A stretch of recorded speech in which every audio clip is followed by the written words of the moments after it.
Hey everyone, welcome to our YouTube channel Prem ji physics classes, जहां पढ़ते physics को बहुत ही कॉन्सेप्चुअल तरीके से। आज हम कंप्लीट पोस्टमार्टम करेंगे किसका? रेजिस्टर्स का। ओके, तो आराम से एक एक करके पॉइंट को समझेंगे। रेजिस्टर्स जो है किसी रेजिस्टेंस क्या है? रेजिस्टर की प्रॉपर्टी है। मतलब रेजिस्टर एक नाउन है। जैसे कैपेसिटर क्या होता था? एक डिवाइस होता था, और कैपेसिटेंस उसकी क्या होती थी? प्रॉपर्टी होती थी। उसी तरह से रजिस्टर क्या है? एक डिवाइस है जिसकी प्रॉपर्टी क्या है? रेजिस्टेंस। ओके, तो रजिस्टर्स जो होते हैं वो उनके टाइप्स हम पढ़ने वाले हैं सबसे पहले। उसके बाद हम पढ़ेंगे करंट डेंसिटी। ओके, तो सबसे पहले ये समझे कि रजिस्टर्स के टाइप कितने होते हैं। ठीक है, दो तरह से हम रजिस्टर्स को क्लासिफाई करते हैं, on the basis of Ohm's law and on the basis of commercial usages. Commercial जो यूजेज होते हैं या कॉमर्स में मतलब ट्रेड के हिसाब से, उसका व्यापार जो बिजनेस होता है उसके हिसाब से। ओके, तो on the basis of Ohm's law जो थियोरेटिकल एनालिसिस है कि उसके आधार पर रजिस्टर कितने तरह के होंगे। तो एक ऐसा रजिस्टर जो ओम्स लॉ को फॉलो करता है और एक ऐसा रजिस्टर जो ओम्स लॉ को फॉलो नहीं करता है। तो ओम्स लॉ को जो फॉलो करता है एक कैटेगरी में रखा गया, और जो ओम्स लॉ को नहीं फॉलो करता है हम देखते हैं यहाँ। देखिए टाइप्स ऑफ रजिस्टर में on the basis of Ohm's law, ohmic registers, register which follow Ohm's law. जो V is directly proportional I को फॉलो करता है तो उसको हम क्या कहते हैं? ओमिक रजिस्टर बोलते हैं। नॉन ओमिक रजिस्टर क्या होता है? Register which does not follow Ohm's law. जो रजिस्टर ओम्स लॉ को फॉलो नहीं करता है उसको हम क्या कहते हैं? नॉन ओमिक रजिस्टर कहते हैं। अब ये नॉन ओमिक रजिस्टर में क्या हो गया? जैसे ये वाई एक्सिस है, ठीक है, और ये वाई एक्सिस क्या है? यहाँ पर वी आई ग्राफ होता है, ठीक है, तो ये वी रहता है, ये आई है। ओके, तो ये जो है ना, ये एक डायोड का ग्राफ है जिसको कहते हैं पीएन जंक्शन डायोड। ठीक है, register which does not follow the Ohm's law, ये पीएन जंक्शन डायोड होता है। इसमें क्या होता है? V डायरेक्टली प्रोपोर्शनल I है, तो मतलब V जैसे जैसे जैसे आप बढ़ाते जाएंगे I भी बढ़ता जाएगा। ये पहला है। ये नी वोल्टेज है इधर का, तो ये सब समझ लेंगे आप। नी वोल्टेज क्या होता है, कहाँ मैक्सिमम हो जाता है करंट। मेरे कहने का मतलब ये ओम्स लॉ को फॉलो नहीं करता है। ठीक है, अब हमें क्या करना है? On the basis of commercial use. देखिए कॉमर्शियल यूज के आधार पर दो तरह के होते हैं रजिस्टर। एक होता है वायर बाउंड रजिस्टर्स एंड दूसरा क्या होता है? Carbon resistors. तो वायर बाउंड रजिस्टर क्या होता है? A resistor made by nichrome, copper, constantan wire are known as wire bound resistors. एक ऐसा रजिस्टर जो बना होता है, मतलब उससे निर्मित होता है, या ऐसे कर लो, उसको हम क्या कहते हैं? वायर बाउंड रजिस्टर बोलते हैं। ठीक है, नाइक्रोम से, कांस्टेंटाइन, ये सब नाइक्रोम कांस्टेंटाइन ये लोहा है सब है। ठीक है, और कॉपर तो मेटल है एक प्योर। ओके, तो ये जो है ना, ये सब क्या होता है? वायर बाउंड रजिस्टर होता है। अच्छा, इसकी सबसे बड़ी जो डिमेरिट है जिसकी वजह से कार्बन रजिस्टर की आवश्यकता हुई, कि अगर मान लीजिए आप ज्यादा वैल्यू का रजिस्टर बनाना चाहते हैं जिसकी मैग्नीट्यूड ज्यादा हो, तो उसमें आपको क्या करना पड़ेगा? उसका जो लेंथ है वो बढ़ाना होगा। जैसे R is directly proportional to L पढ़े थे ना, वैसा करना पड़ता है। उसका रेजिस्टेंस का वैल्यू क्या होता है? बढ़ाना पड़ता है। तो very inconvenient to carry it, मतलब इसको कैरी करना बहुत ही मुश्किल होता है। तो आप लिख सकते हैं ये जो है ना इनकन्वीनियंट होता है, in carry,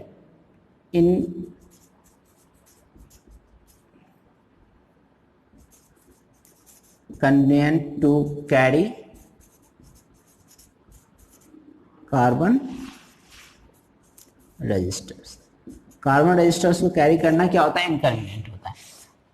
sorry, wire bound resistors को, कार्बन रजिस्टर्स नहीं है, कार्बन रजिस्टर्स तो अभी बताया ही नहीं। Carry wire bound registers.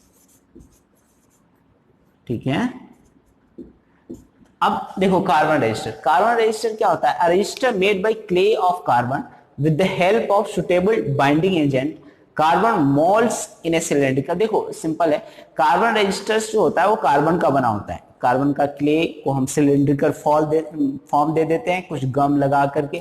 Resins binder वगैरह नहीं होता, जैसे आपने पढ़ा होगा बाइंडिंग वगैरह जो कराते हैं ना बुक्स वगैरह की या कॉपी की, तो वो बाइंडिंग के रेजिन्स वगैरह जो होते हैं उनसे मिलकर के वायर बाउंड रजिस्टर्स बना होता है।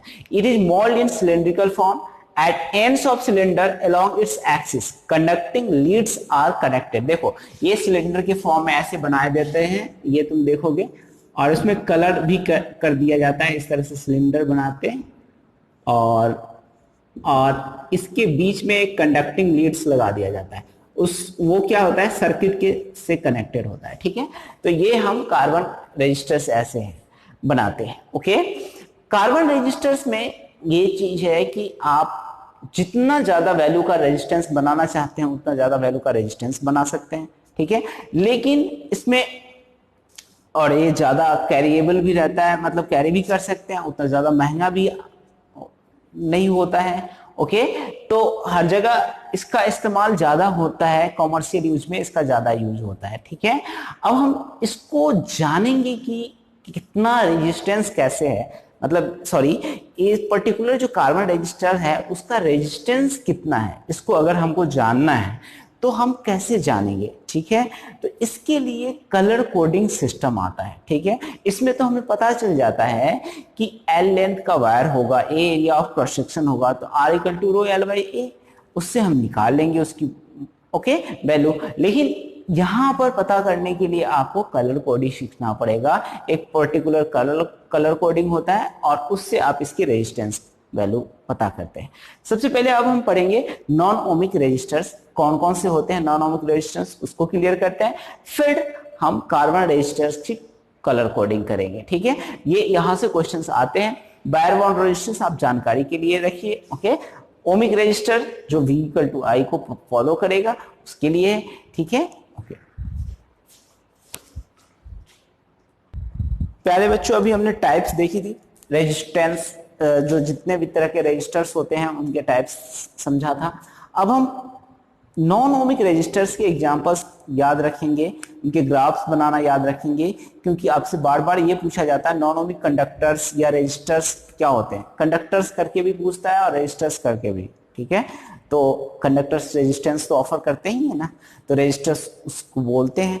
यहाँ पर तो कंडक्टर के केस में भी आर्टिकल्स जो एनसीईआरटी में कंडक्टर के अंदर ही पढ़ाया जाता है, हमने टाइप्स में बताया है, तो वहां पर यहाँ पर इसका एनालिसिस इस तरह से किया है। ठीक है, नॉन ओमिक रेजिस्टर्स के जो एग्जांपल है, सबसे पहले मेटालिक रेजिस्टर्स। देखिए होता क्या है, जब स्मॉल वैल्यू ऑफ करंट रहता है तब तो ये V is directly proportional to I दिखाता है, मतलब जब स्मॉल वैल्यू ऑफ करंट है तो मेटल जो है ओम्स लॉ को फॉलो करता है। लेकिन जैसे ही लार्ज अमाउंट ऑफ करंट होता है, करंट की वैल्यू बढ़ जाती है, वैसे केस में ये ओम्स लॉ को फॉलो नहीं करता है। ये ऐसा सिचुएशन मिलता है कि ये ओम्स लॉ को फॉलो नहीं करता है, डेविएशन शो करता है। तो देखिए कुछ हद तक तो जाता है, जैसे जैसे करंट की वैल्यू बढ़ती जाती है ये डेविएट हो जाता है, बदल जाता है, V is directly proportional to I नहीं रह जाता। ठीक है, तो ये एक एग्जांपल है पहला। उसके बाद है वाटर वोल्टमीटर। देखिए ये एसिडिफाई करने के लिए, वाटर को एसिडिफाइड करने के लिए ये यूज होता है अपरेटस, और इसका जो ग्राफ हम बनाते हैं ना तो जीरो से पास नहीं होता, स्ट्रेट लाइन तो है लेकिन जीरो से पास नहीं होता, कुछ ना कुछ इसकी पोटेंशियल जो होती है इनिशियल रहती है इसमें, और वहां पर भी करंट क्या होता है, जीरो होता है और फिर धीरे धीरे बढ़ता है। लेकिन V इक्वल टू जीरो पर क्या होना चाहिए, करंट तो नहीं होना चाहिए ना, तो ये मतलब V इक्वल टू जीरो पर क्या होना चाहिए, करंट जीरो, तो ये V इक्वल टू कुछ समथिंग है फिर भी करंट जीरो है नहीं, तो ये इट इज एन apparatus। इसके हमने लिख रखे हैं apparatus used for electrolysing water, क्या काम आता है इसके लिए, कुछ नया चीज है इसलिए। Here VI graph is a straight line but not passing through the origin। VI graph जो होता है स्ट्रेट लाइन होता है लेकिन ओरिजिन से पास नहीं करता। Gallium arsenide very very important, आते ही आता ब्रांड का वैल्यू है इसका, ये जो ब्रांड वैल्यू है इसका बहुत हाई है क्योंकि बार बार पूछता है। गैलियम एक एग्जांपल बताइए, non ohmic resistance gallium arsenide का ग्राफ बनाइए, तो इसका ग्राफ इसी तरह का होता है। इसमें बहुत सारे क्वेश्चंस भी पूछ देते हैं इस ग्राफ से, तो वो भी डिस्कस कर लेंगे अपन, लेकिन अभी फिलहाल के लिए गैलियम आर्सेनाइड ये इस तरह का नेचर शो करता है। उसके बाद ये थायरिस्टर, देखो थायरिस्टर क्या देता है, ऐसे देता है, ये ऐसे आएगा फिर यहाँ से जाएगा फिर जीरो से जाएगा फिर ऐसे जाएगा, तो ये थायरिस्टर का केस होता है, इस तरह का ग्राफ आता है। ये 4 layer of PN junction diode जो अभी पढ़ा था ना नॉन ओमिक में, सबसे पहला एग्जाम्पल दिखाया था, वो इस तरह से जो ग्राफ हो रहा था उसका, ये इस तरह का नहीं, ये ऐसे ये V बनाया था, ये I, ठीक है, और यहाँ पर ये माइनस V डैश और ये ऐसे ही यहाँ पर भी V प्लस है, V माइनस है, I है, लेकिन ये 4 लेयर है, ठीक है, एक लेयर नहीं है, 4 लेयर है, तो ऐसा कुछ दिखाई देता है आपको, ठीक है। तो ये हो गया आपको examples of non ohmic resistors का। अब इसके बाद हमको पढ़ना क्या है, नॉन ओमिक रेजिस्टर्स हमने पढ़ लिया, तो वायर बाउंड रेजिस्टर्स के कलर कोडिंग को सीखना है कि कैसे उसमें कलर कोडिंग होता होगा, तो उससे रेजिस्टेंस का कैसे पता चलता है, ठीक है। वही तो एक उसकी प्रॉपर्टी थी कि कैसे हम इसमें रेजिस्टेंस की वैल्यू देखेंगे, ओके। तो अब कलर कोडिंग हम पढ़ेंगे, ओके। ये जो है ना, अभी हम कलर कोडिंग सीख रहे थे कि कार्बन रेजिस्टर जो होता है उसका कलर कोडिंग कैसे करते हैं, ठीक है। तो कलर कोडिंग क्या होता है कि वो तरीका जिससे उस पर्टिकुलर कार्बन रेजिस्टर का रेजिस्टेंस वैल्यू पता चले कि कितना ओम का रेजिस्टेंस है। दूसरा, उस रेजिस्टेंस का टॉलरेंस वैल्यू कितना है, मतलब कितना ज्यादा हो सकता है या कितना कम हो सकता है। दोनों चीज समझ लेते। देखिए, रेजिस्टेंस वैल्यू का मतलब होता है, जैसे मान लीजिए 5 ओम का है, तो हो सकता है कि 5 प्लस में 0.5 ओम हो जाए या फिर माइनस में 0.5 ओम हो जाए। तो ये दोनों वैल्यू हो सकता है कार्बन रेजिस्टेंस का, तो ये है टॉलरेंस वैल्यू। अब a color code is used to indicate the resistance value of a carbon resistor and its percentage accuracy। Percentage accuracy को बताने के लिए कलर कोड का यूज करते हैं या रेजिस्टेंस को बताने के लिए, समझ में आया। रेजिस्टेंस 5 ओम 3 ओम जो भी दिखाना है हमको, वो तो ऐसे ज्यादा ही वैल्यू दिखाते हैं, बट जितना भी वैल्यू दिखाना है उसको, और कम मतलब रेंज कहां से कहां तक लाई कर सकता है। अब इसमें हमने ये टेबल बनाया है जिसमें से ये हर एक रो का अपना अपना मतलब है, ठीक है। थोड़ा सा पेशेंस रखना पड़ेगा इस पर्टिकुलर टॉपिक को समझने के लिए, क्योंकि वो जो है ना, कभी कभी सिनेमा देखते रहते हैं और उसमें किसी का सांस मर गया, तब सांस कैसे मरा, हाँ, हम सोचने लग जाते हैं। तो भाई थोड़ा सा पेशेंस रखो, मड़ी है तो पता चल जाएगा, थोड़ा सा इसका क्लाइमैक्स में पता चलेगा, ओके। पर्टिकुलर टॉपिक ही ऐसा है। तो कलर जो है वो कलर कैसे है, letters to add in memory, मतलब कहने का जिससे आप मेमोरी में याद रख सकते हैं। नंबर्स कैसे होते हैं, मतलब इस पर्टिकुलर कलर को आप मेमोरी में याद रखने के लिए शॉर्ट जो लेटर्स है उसको लिखते हैं। उसके बाद है ये नंबर्स है, ये पर्टिकुलर कलर कितना रेजिस्टेंस वैल्यू को डिनोट करता है वो बताता है। उसके बाद उसका मल्टीप्लायर, वो मल्टीप्लायर ये बताएगा कि ये इतना टाइम्स बड़ा है, 10 के रेंज में इतना टाइम्स बड़ा है। उसके बाद टॉलरेंस वैल्यू, मतलब कहने का वो कम ज्यादा कितना हो सकता है उसकी वैल्यू है, कितना परसेंट। मान लीजिए 100 है तो 5% हम लिख रहे हैं यहाँ टॉलरेंस वैल्यू, मतलब 105 भी हो सकता है, 105 कम भी हो सकता है। ये टॉलरेंस वैल्यू जो होता है ना, वो हमेशा प्लस माइनस में ही लिखाता है। तो ये आपको जब हम सिखाएंगे तो उसमें बता देंगे, वैसे ऐसे लिखना थोड़ा सा गलत होगा। तो ये टॉलरेंस वैल्यू मतलब ही इससे यही होता है, ठीक है। जैसे ब्रिजेस है उस पर जाते हैं ना, मान लीजिए व्हीकल्स को लेके, तो वहां पर लिखा रहता है कि इतना वेटेज का व्हीकल्स ही जा सकता है, उस क्लियर रूट को क्लियर कर सकता है, अदरवाइज वो ब्रिज को क्या करेगा, नुकसान पहुंचाएगा। तो इस तरह की चीजें हैं।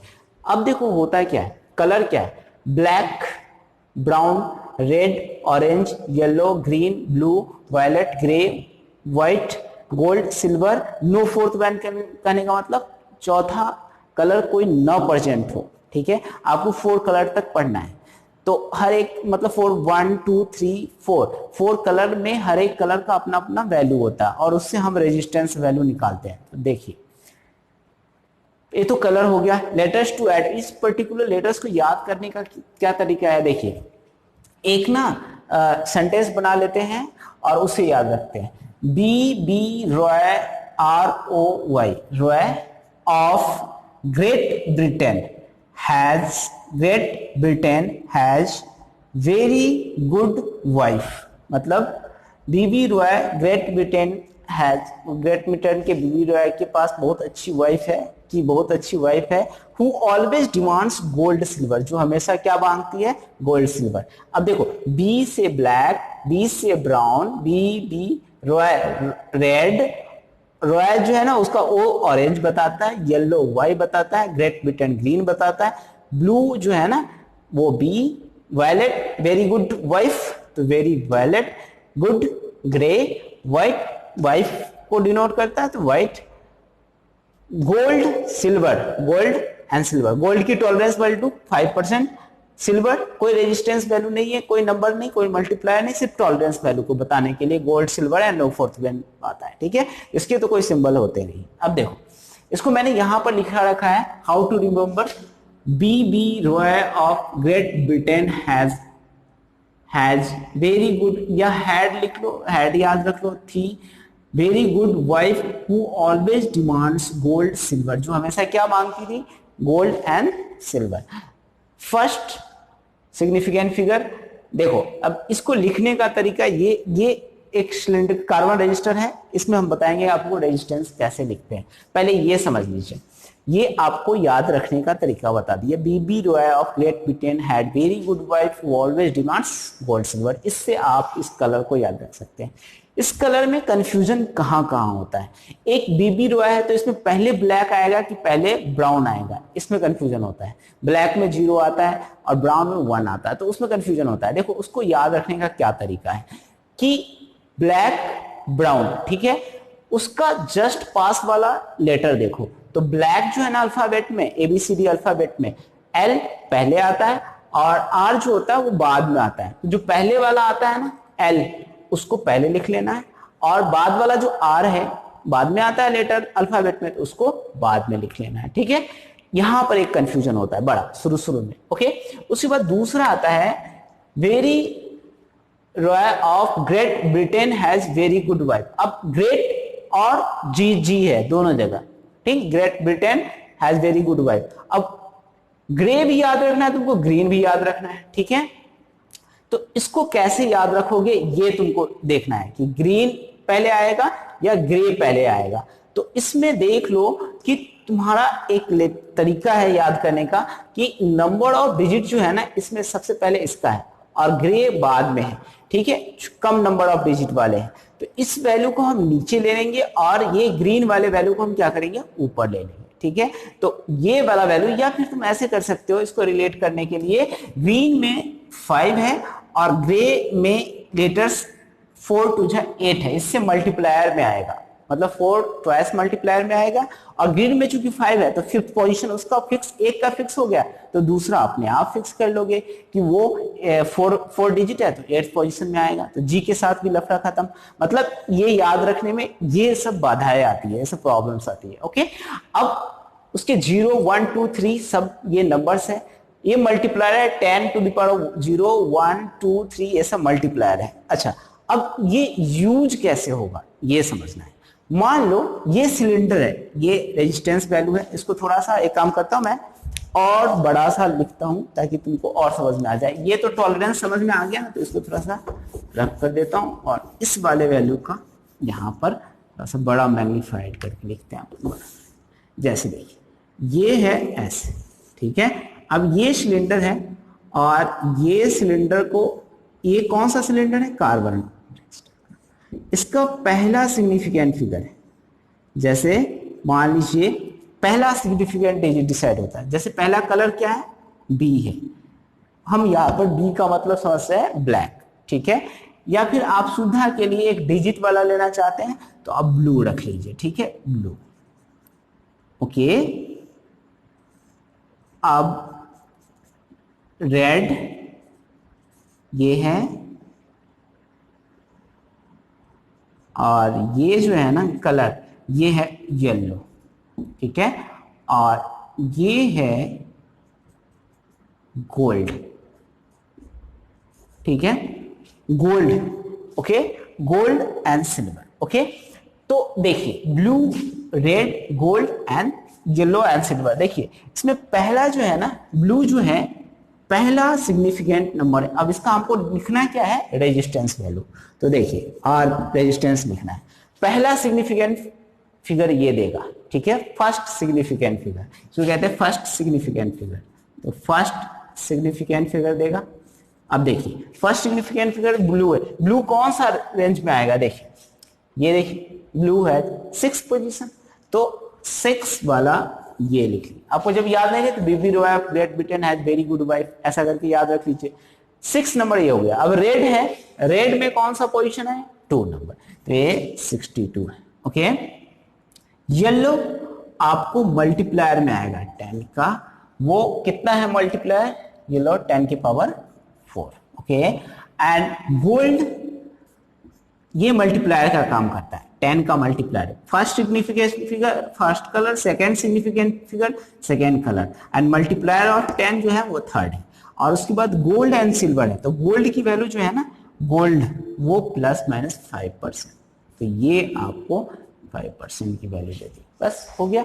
5% मतलब कहने का जितना भी है ना, इससे +5% ज्यादा भी हो सकता है और कम भी हो सकता है, ये आपको रेजिस्टेंस वैल्यू निकालना है। आ गया, ठीक है, ये निकालने का तरीका होता है। सीबीएसई में आया हुआ क्वेश्चन अभी सॉल्व करते हैं एक अच्छा सा, बट ये तरीका है, first significant figure, second colour, second significant figure, third colour, multiplier of 10 and fourth जो देता है टॉलरेंस वैल्यू। अब तुम्हारे दिमाग में एक अच्छा सा क्वेश्चन आएगा कि सर फोर्थ तक ही होगा क्या, फिफ्थ नहीं हो सकता, सिक्स नहीं हो सकता? तो हो सकता है, ये जब ग्रेजुएशन करेंगे तो आपको बताया जाएगा, लेकिन अभी जो आपके सिलेबस में है वो 4 कलर तक का ही है सिलेबस में, ठीक है, यही कुछ से क्वेश्चंस आएंगे, ओके। अब इसमें ये लास्ट क्वेश्चन है कलर कोडिंग का। देखिए ये क्वेश्चन क्या कहता है, फिगर में colours of the 4 bands are red red red silver, okay. तो आपको ये बताना है कि इसका रेजिस्टेंस वैल्यू कितना होगा, ठीक है, इस सिलेंडर का। तो आपने पढ़ा है बीबी रॉय ऑफ ग्रेट ब्रिटेन, तो रॉय आर जो पोजीशन आता है वो सेकेंड पर आएगा, तो रेजिस्टेंस वैल्यू जो इसका होगा ना वो कितना होगा, 2 पहला सिग्निफिकेंट फिगर, दूसरा कलर, फिर दूसरा सिग्निफिकेंट फिगर, तीसरा कलर मल्टीप्लायर और 10, एंड सिल्वर जो है ना वो है टॉलरेंस वैल्यू, तो ±10%, ये है आपका रेजिस्टेंस, यही है ना ओम आपका रेजिस्टेंस। तो ये हम लिखते हैं इस तरह से। अब हम पढ़ेंगे करंट डेंसिटी, ठीक है, करंट डेंसिटी बहुत ही यूजफुल टर्म, बहुत ही प्यारा सा कॉन्सेप्चुअल पॉइंट है, ठीक है, इसको थोड़ा सा एनालाइज करते हैं। देखिए करंट पर unit area of cross section of the wire is known as current density, ठीक है। It is defined as current passing through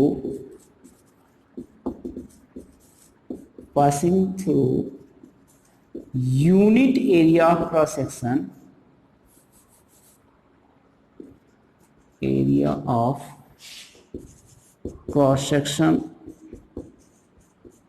of the wire.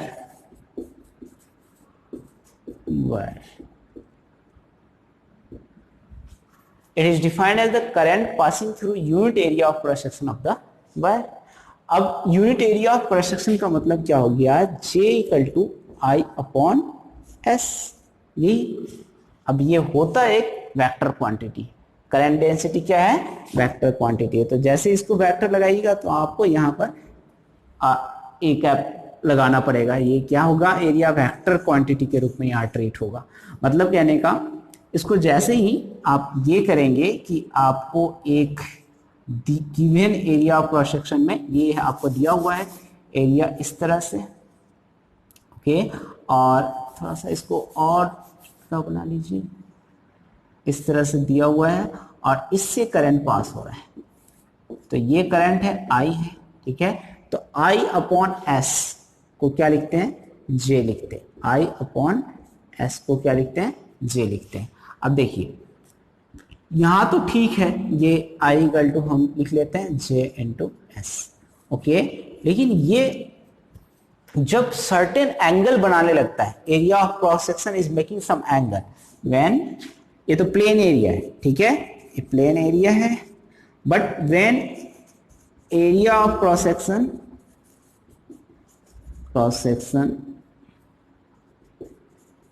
is making certain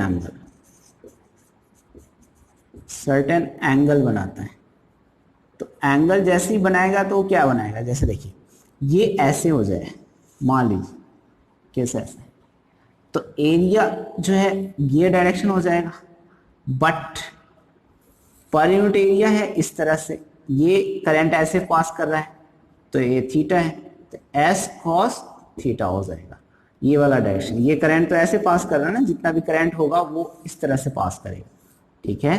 तो अब जो निकालेंगे J इक्वल टू क्या निकलेगा, देखो I upon S cos theta. तो हम क्या लिखेंगे इसको, I equal to J S cos theta. मतलब कहने का सीधा है कि I इक्वल टू क्या लिखेंगे, J डॉट एस। हमें I की वैल्यू कितनी आएगी, J डॉट एस। मतलब कहने का ये जो करंट है ना J डॉट एस होगा, ये सीधा मतलब समझ में आ रहा है कि I, चूंकि करंट स्केलर क्वांटिटी और एरिया वेक्टर क्वांटिटी, तो इसको करंट डेंसिटी को क्या बनाना पड़ेगा, वेक्टर। तो यहां पर एरिया ऑफ क्रॉस सेक्शन जो है वो क्या है, वेक्टर क्वांटिटी, ठीक है। तो एरिया ऑफ क्रॉस सेक्शन के बारे में थोड़ी सी कंफ्यूजन है कि वो वेक्टर है स्केलर है, वो टेंसर क्वांटिटी है, sometimes it is treated as vector and sometimes it is scalar. जब स्मॉल एरिया लेते हैं तो वो वेक्टर क्वांटिटी होता है। तो ये हमने यहां पर लिख ली। अगर मान लो ये केस था जब करंट कांस्टेंट है, एरिया ऑफ क्रॉस सेक्शन भी क्या है, यूनिफॉर्म है, लेकिन अगर non uniform area of cross section हो तो कैसा होगा। बस जब नॉन यूनिफॉर्म होता है तो हम केस क्या ले लेते हैं, इंटीग्रेशन का, when area of cross section is non uniform, ठीक है। केस क्या है, व्हेन,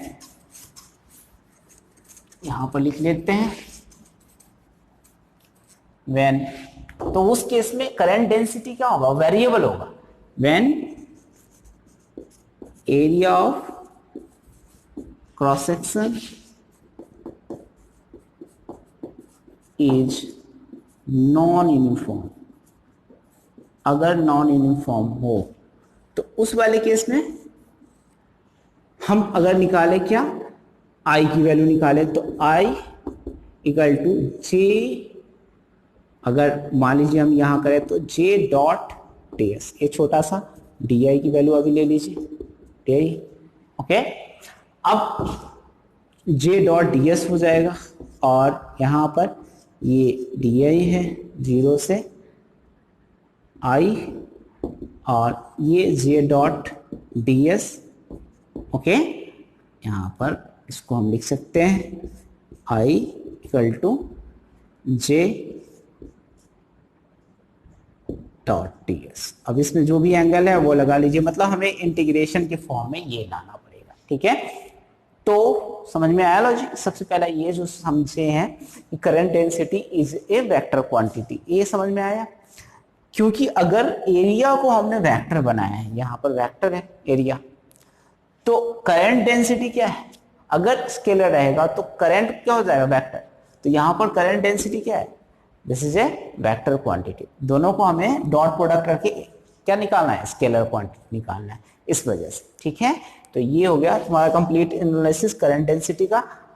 अच्छा, करंट डेंसिटी का यूनिट वगैरह क्या होगा, बस current density mass charge density निकाले थे, सरफेस चार्ज डेंसिटी, उसी तरह से ऐसा यूनिट क्या हो जाएगा, एम्पियर मीटर स्क्वायर, ठीक है। ये